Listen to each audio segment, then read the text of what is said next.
Today, millions of acres of northern Alaska still exist entirely without a single road, trail, or power line. Look at the Anaktuvuk Peaks.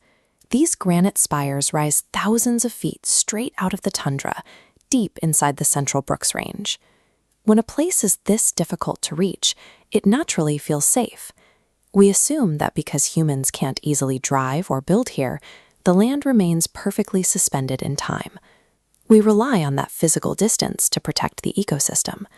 But distance, it turns out, offers no shelter at all. In 1980, President Jimmy Carter signed the Alaska National Interest Lands Conservation Act. This map illustrates the sheer scale of that legislation. It legally sealed off over 157 million acres from industrial development, expanding the national park system with massive green zones across the north. The legislation aimed to preserve the physical landscape. It also sought to secure the survival of native peoples like the Nunamiut, who have lived an inland subsistence lifestyle here for 11,000 years. By drawing boundaries on a map, we effectively banned bulldozers and logging crews, but a legal border on the ground does absolutely nothing to stop the global atmosphere from flowing in. The breakdown starts out of sight, beneath the soil. As the air warms, the thick layer of permafrost holding the tundra together begins to melt. For millennia, that ice acted like a shield. Without it, water and oxygen seep into bedrock, interacting with unexposed sulfide minerals. This triggers acid rock drainage, producing sulfuric acid and heavy metals. Groundwater surfaces, turning clear mountain streams bright orange. The water in these rusty rivers can drop to a pH below 3, about as acidic as a bowl of vinegar. Aquatic insects disappear, and without them, the fish vanish entirely. There are no rogue mining companies dumping chemicals upstream. The toxicity is leaching out of the very bedrock of the protected land itself. This chemical shift in the water mirrors a biological collapse on the land, centered around the region's keystone species, the western Arctic caribou herd. Since 2003, the herd's population has dropped by 65%. Warming Arctic temperatures bring unusual, heavy winter snowfalls. These storms create deep drifts and hard icy crusts that trap the caribou and cut off their food supply.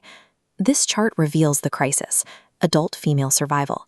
The historical average is the dotted line, but recent data drops heavily into the red.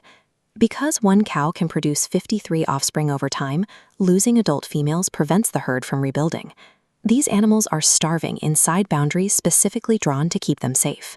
We are watching a landscape fail to support its native wildlife, proving that cordoning off a habitat cannot stop a climate-driven biological collapse. This biological crash directly impacts the human communities inside the park. The Nunamiut people live here in the remote village of Anaktuvuk Pass, holding on to a culture that has maintained an equilibrium with the caribou for 11 millennia. For the Nunamiut, the caribou are the absolute foundation of their diet and their culture. Without a healthy, migrating herd, their food security and their way of life dissolve. Because the population has fallen so low, managers have had to impose severe restrictions on subsistence hunters, limiting them to just 15 caribou a year, and only one can be a cow.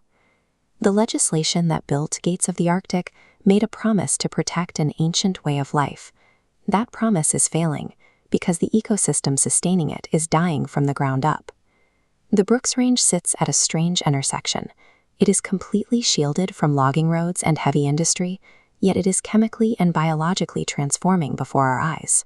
We built national parks and wildlife refuges to act as fortresses, but a border drawn on a map is completely powerless against a warming atmosphere. If we want to keep a local wilderness intact, local action isn't enough anymore. Protecting this specific ecosystem now demands that we address the entire global climate system. We cannot draw lines on a map and expect them to keep the sky out. To preserve the places we value most, preservation has to happen on a planetary scale.